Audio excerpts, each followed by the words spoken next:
Speaker, বিসমিল্লাহির রহমানির রহিম।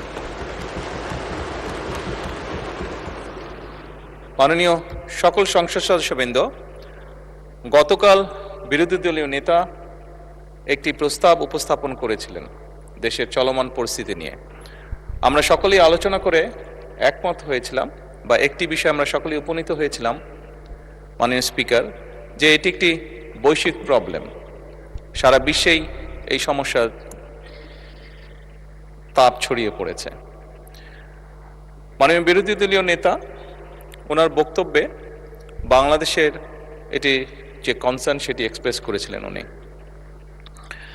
এবং ওনারা প্রস্তাব দিয়েছিলেন ওনাদের পক্ষ থেকে যে ওনাদের কাছে কিছু পরামর্শ আছে। সরকারি দল এবং বিরোধী দল আমরা একসাথে সেই বিষয়গুলি নিয়ে কাজ করতে পারি।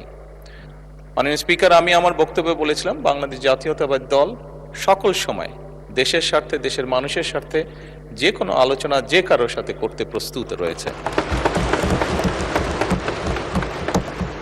তারই প্রেক্ষাপটে মাননীয় স্পিকার, আমরা সিদ্ধান্ত গ্রহণ করেছি যে আমরা আমাদের পক্ষ থেকে 5 সদস্যের একটি কমিটি গঠন করছি। আমি আপনার মাধ্যমে বিরোধী দলীয় নেতা এবং বিরোধী দলকে অনুরোধ করব, ওনারাও যদি 5 জনের নাম দেন তাহলে এই 10 জন ব্যক্তি বসে এই বিষয়গুলোর উপর আলোচনা করতে পারে। কোনো পরামর্শ থাকলে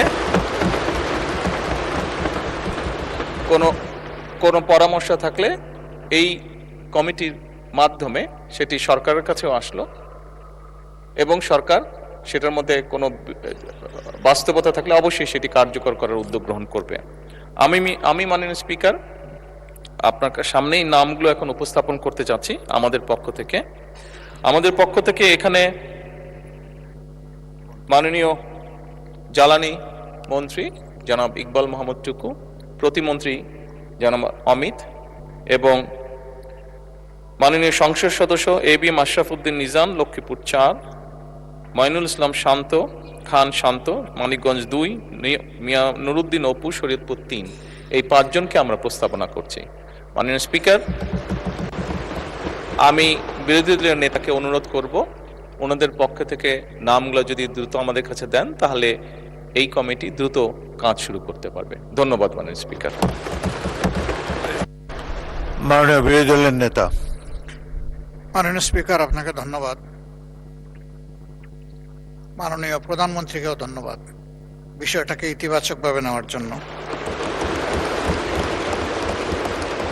আমরা আশা করি এই সংসদ জাতীয় সকল সমস্যা সমাধানের কেন্দ্রবিন্দু হবে ইনশাআল্লাহ,